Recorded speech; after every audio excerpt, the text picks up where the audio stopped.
Welcome to Syntax. In today's Monday Hasty Treat, we're going to be talking about preventing fraud and spam.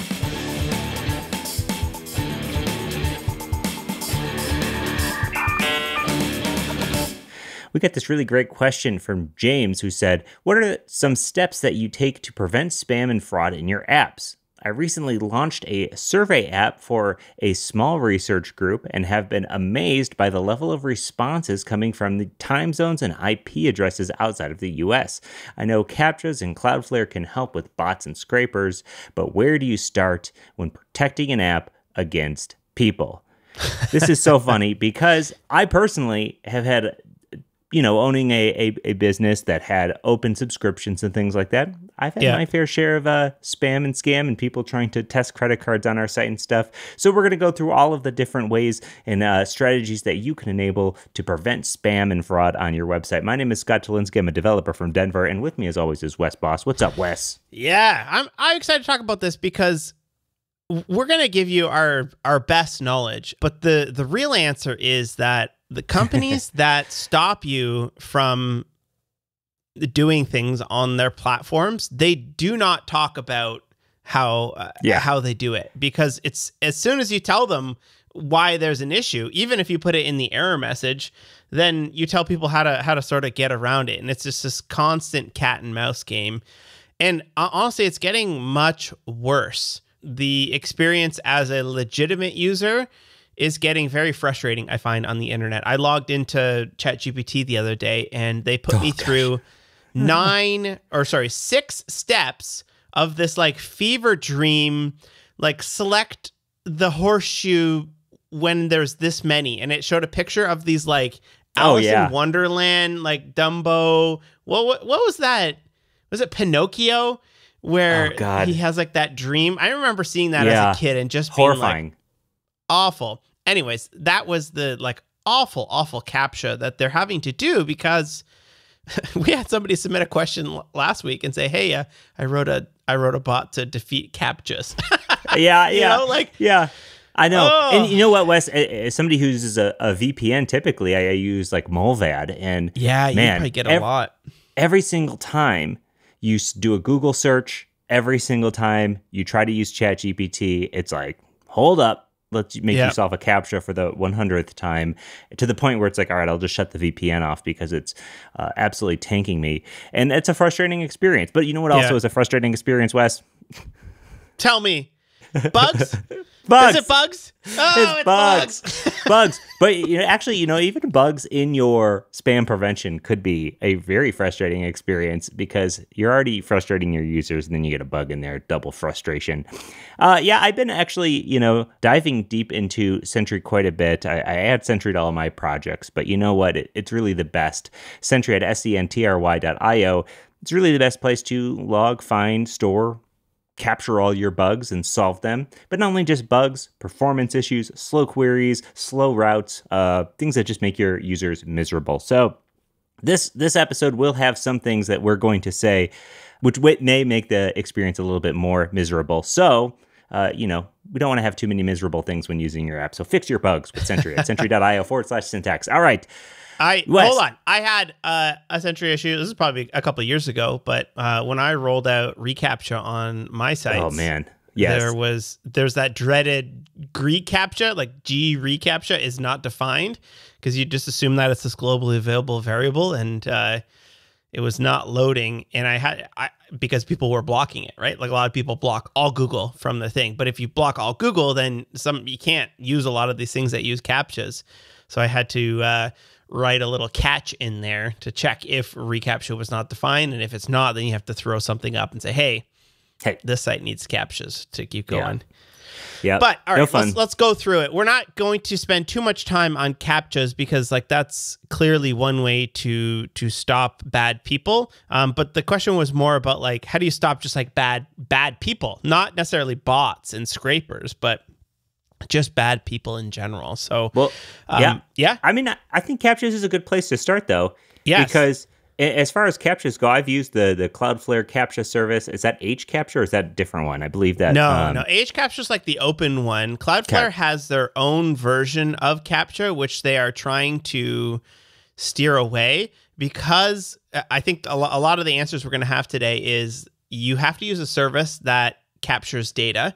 And a lot of the Cloudflare stuff will not even give you a CAPTCHA. Sometimes they'll throw you to just a website for a couple seconds and keep directing you. And what they're doing there is they're checking things that are in your browser and checking your trail across the web. I assume, I don't know this for sure, but they're checking and say, oh yeah, this person visited this website and this website, so they're legitimate. Or this person has this thing in their local storage, so they're able to go through. And Cloudflare's trying to go away from the annoying having to play these games to keep going. Let me tell you, if you're out there and you're choosing your CAPTCHAs, you're saying, I need a CAPTCHA, don't use the Google one. Man, that thing is the single worst thing on the internet, where you have to like click all the pieces of the traffic light, and then it tells you that it's not right. I'd rather do the puzzle one where you slide it. Slide the puzzle piece, twist the thing, tell what row this person is sitting in the movie theater. Literally any of them except for the Google CAPTCHA. Don't use that one. It is awful. And who is it? Adam Argall might have told us a good way to get past that if it's not accepting your thing is to move the mouse around a lot, because it like tracks your mouse movements. That's one of the points I have here is... Yes. Maybe let's go into that one. Is the best way to stop people is to use a service that collects information about you. And one of the things that they use to check if you're a human or a bot is things like keyboard strokes or mouse movements. Did you actually press a key down and up and fire those events, or did you just like set the value of an input and boom, the whole thing is actually set? Or if you are moving a mouse around, is it like to some sort of like Bezier curve that is like mathematical, or is it literally just random? Like, did you move your mouse in a perfect straight line, or was there a bit of wiggle as you went through it? So we're seeing this with like Stripe Radar does a really good job at this. Stripe Radar is both server side as well as like a client side JavaScript library, and they're collecting all kinds of little nuggets about you as you're going through, which is kind of upsetting as well, because we want privacy on the web, but we also want people to not spam.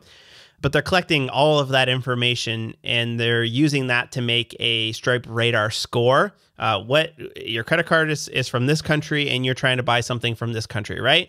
That legitimate use cases, but also illegitimate use cases. So they'll take all of those pieces of data and then calculate some sort of score. And then based on that score, you can set limits to say, all right, if this person has under a 60 score, then block it, or put a 2-hour delay on it so we can see if it's real or not. Yeah, I do like that Stripe has that built in. When I did Braintree payments, man, I had to go to CAPTCHA, because that was the only thing that would stop people from... What they do is they test credit cards. So they get like a list of all these credit cards, right? And then they find a service that they can, even as far as create an account, go to the login process, they can automate all of that with bots to then plug in the credit cards. And if the charge goes through, they know that credit card's good. So they'll just have a giant spreadsheet. And we were getting hit with that. I remember I woke up and there was like 100 credit card charges at Level Up, and I was like, oh, this is not good.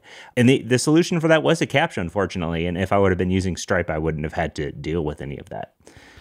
Yeah, it's a bit of a bummer that type of stuff happens, but it certainly does, especially when you're selling like low value items. People will often use your website as a way to just test 1,000 credit cards, and they'll try rack it up. And if you don't catch them and somebody disputes it, then you get a $15 fee. So yep, like you can be out thousands of dollars if you don't have that stuff in place. Yeah, and we tried a lot of these things. So another one, so CAPTCHA ended up working for us, but another option is like rate limiting people. So it's funny how many of these things on this list I tried before a CAPTCHA just kind of put an end to it. So rate limiting is you're detecting a certain amount of traffic from a certain location, and you're limiting them to say, all right, you are doing too much from this specific IP. You're doing more than what's possible, essentially, from a human or a typical user, or the way that somebody's typically using your service. So we're going to say, whoa, let's stop you. Yeah, you often will see people rate limit. They'll say, all right, you may try to sign up, or you may try to reset your password 3 times in 5 minutes. And then after that, you have to wait 5 minutes. Some of the rate limitings are really interesting, where every time you have if you're trying to reset a password, every time you do it, they add 30 seconds onto that. So if every time you try it 5 times, all of a sudden you're at 2.5 minutes, and you try it 50 times. So the amount just kind of keeps on growing. The rate limits are usually tied to IP addresses, which is a thing you can sort of get around. Often they'll also use like tokens that you need to get in the browser as well, because like people can just simply spin up a VPN, and every single time you send a request, it's coming from a brand new IP address. I did use IP address to rate limit my receipt printer one, because like the first thing people try to do once you post it online is spam it. Let me just write a loop that submits this form every single second, right? So I simply just put a rate limit on where I took their IP address and I said that IP address can only send one every 30 seconds or something like that. And I had a JavaScript map, just put it in memory, and all the keys were their IP address, and then the last sent would be updated every time they sent one. And if it wasn't 30 seconds, then they wouldn't be able to do it. You do kind of have to be careful, because there's laws around storing people's IP addresses and using those. And then you have to throw up a cookie banner and all these annoying type of things. But that's the web. Yeah, no kidding. Yeah, at some point we had tried the shadow ban technique. And the shadow banning is basically where you aren't giving the spammer the ability to see that they are like have access to certain things. So, like Reddit, for instance, when they shadow ban you, you leave a comment, nobody sees that comment. The experience for this user is different than the experience for other users. The way I did it on Level Up tutorials is if you had, like, let's say 5 failed charge attempts from the same IP address in a certain amount of time, what we would do is we would assign you a role. We would assign the user a role, and that role would then hide any of the buttons. It would hide any of the routes, and it would act like you were logged in, even though you were not logged in. So it was a interesting, or no, they were logged in, but it would act like they weren't logged in. So they weren't able to purchase because they weren't logged in the UI. So therefore, they weren't able to click on anything with their bots. I've always wanted to like increasingly every time they visit a page, decrease the opacity by just a little bit, or do random things like random clicks would like not work, or like when you hover over a button, move the button, or take you to a different URL, or all kinds of stuff like that, or throw a lemon party up. But it's too risky, because with all of these systems, good people get caught in them by accident. So when I have like measures against this type of stuff, I'll often throw a code in there that when they contact support, the support will know, okay, this is the code that was thrown up. They might be trying something nefarious. They might have just been caught in the system, unfortunately. And you have to ask a couple further questions to see what's going on. I got a lot where people were like, hey, I'm on vacation, so I tried to use my credit card. I'm from the UK, but I'm vacationing in Hawaii, and it set off some alarm bells. And then you got to say, oh, okay, I understand. So you can push them through and allow it. Yeah, you don't want to ruin someone's vacation by sending them to a lemon party or something. Yeah. Email verification, obviously another easy one to do. I run a list of, it's called burner email accounts. If you just Google Westboss burner email accounts, and it's a massive list of temporary throwaway email addresses. It's starting to become kind of hard because there's literally, 20,000 email addresses, and we have to go through and prune it all the time. And it's just a constant battle of trying to fight it. And now that Apple has rolled out the ability to have single-use email addresses, like you can't block iCloud email addresses, and even then, like I have a couple guys like maintaining the list for me, and a couple times like good email addresses have snuck through and like taken down some fairly large websites. Not taken down, but like I've gotten some like panicked emails on a weekend before being like, hey, your list includes like this thing that everybody from this country uses this for some reason. It got merged, and I had to like quickly take it out. So I kind of regret making this list public, because now I'm like the like David Heinemeier Hansen Basecamp. They have this hey.com,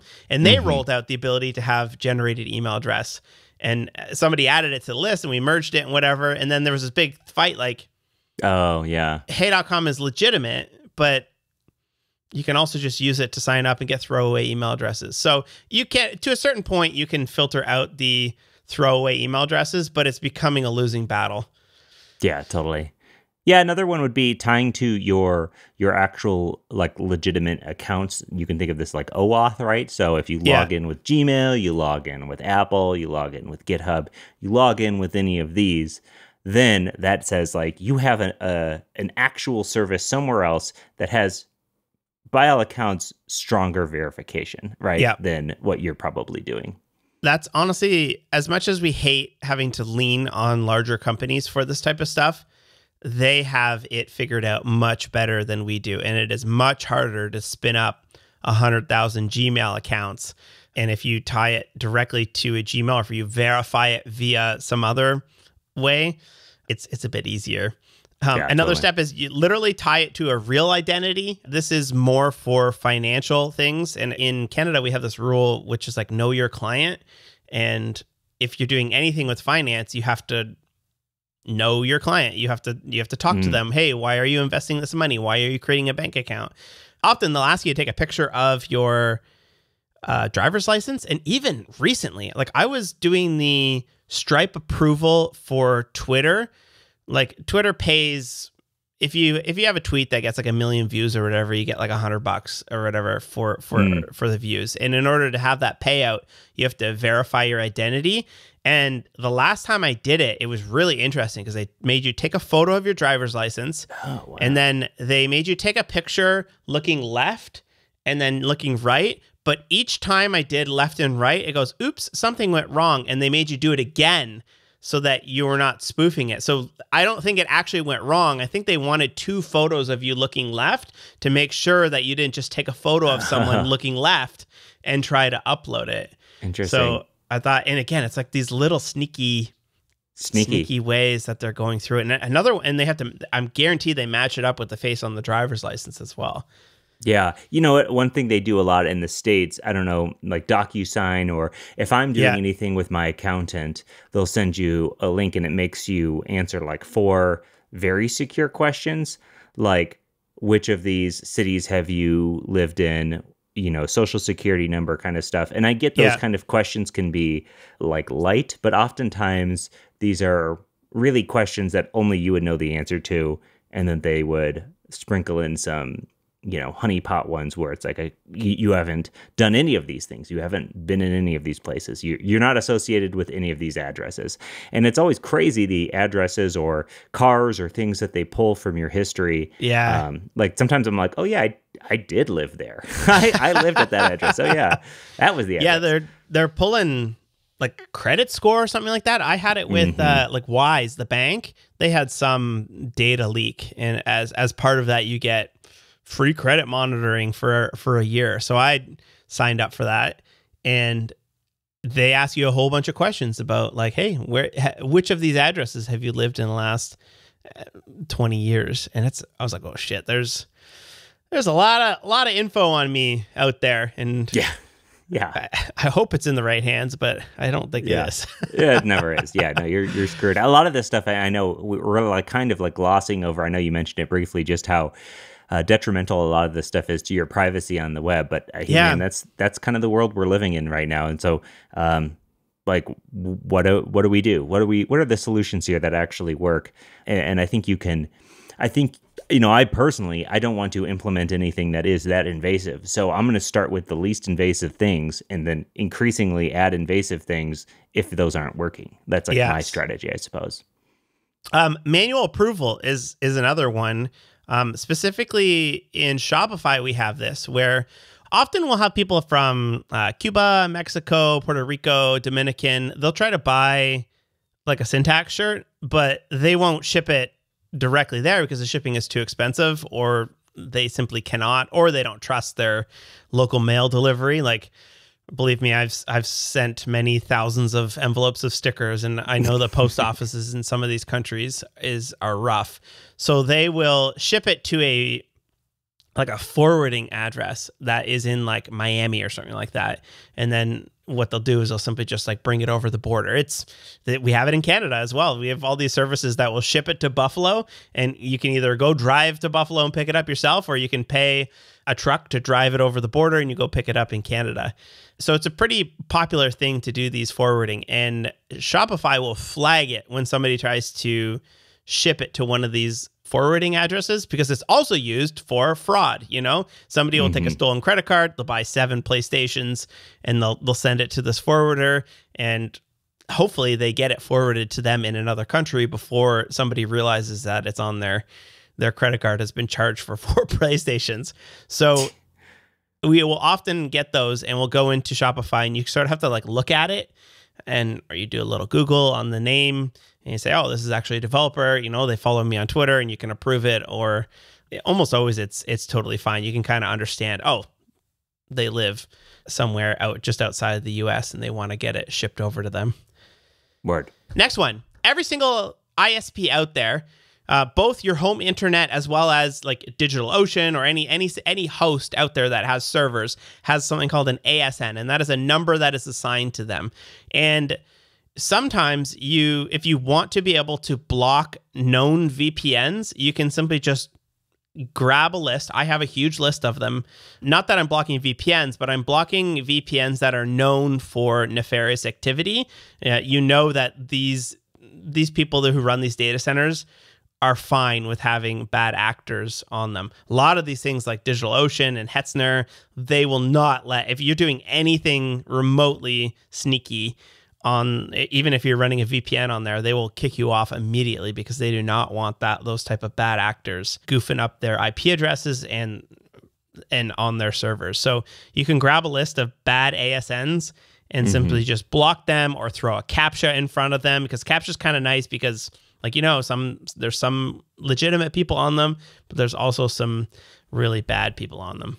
Yeah, that's the hard part about VPNs, right? You want that privacy that comes along with a VPN, but in the same regard, it makes the web very, very hostile, because everybody has the list of all the, whatever the VPN provider is. There's no VPN provider out there that isn't like, all of their IPs are, kind of spent in that way. So it's like, all right, now you're on some IP address that's flagged, and you're going to have to deal with it. And yeah, it's obnoxious. Definitely. The real move is you got to get a buddy who has like a home server and runs it on like a legitimate home ISP, and you can run it through there. But then again, you're letting some random, or at least you hope you trust your buddy to run their traffic through your internet. Yeah, interesting stuff. Another one you can do is a honeypot field, which the way this works is basically you're having an input that is non-visible to the user. If that input becomes filled out in any sort of regard, you're able to then recognize that this is a bot, right? Because a bot is able to see those things if they're using something to scan the DOM or go through the DOM, fill out all the inputs, hit submit, right? Yeah. I personally have found no matter what I name my honeypot, I feel like they get around it. I don't know if it's just because it's non-visible or what, but yeah. I have not had any success with a honeypot field. Honestly, we have API in the browser. Check visibility is a method on an element. I was always wondering that. Bots can't tell if an input is visible or not. Of course they can, and that was a thing for a long time. But there's probably other honeypots that you can do, is load it based on whatever, but then use other tells to then hide it. If they move their mouse, or there's all kinds of little tells you can use to figure out if this is a real person or not. But again, it's kind of tricky. Yeah, for sure. And then the last one is SMS verification. There's plenty of services out there that will give you a temporary number, but I believe you can look up a number to see, is this especially these large companies, they will have databases of SMS numbers, and you can tell, oh, was that number registered by a SMS renting company, or is that a phone number that somebody has owned for 19 years and they're using it? So that's SMS will get you a little bit, but with all of these things, there's ways to sort of get around it. And then I said manual approval as well, but there's also like Mechanical Turk. I want to write a submission for the Syntax website where people can submit their potluck questions. Yes. And like, I think like obviously we can put a lot of these things in place, but at a certain point, people are just going to put garbage in there and hit submit because they can do that. So I think manual approval is going to be one. We just have a button that we can click that just trash it, you know? Yeah, that's going to be it, right? Well, I think ultimately, I think we probably end up having to do a CAPTCHA. I don't know if what is the Google form currently does probably do a CAPTCHA, or at least has a conditional CAPTCHA. So we'll probably have to do something in that regard. But that'll be a fun project to work on when we get there. Yes. Everybody loves hosting their own forms that could potentially be spammed like that. Yes, I love this because like every time we talk about forms, everybody says just use this SAS and like or just use a Google form or whatever. And it's very hard to have a form that without signing up or doing anything, you can just submit, right? Totally. So we'll have to see how we do it. Yeah, for sure. Yeah, I always lean to not pick a SAS, so we won't be picking a SAS for that. But yeah, that's it. Thank you so much for listening or watching wherever you are, and we will catch you on Wednesday. Peace. Peace.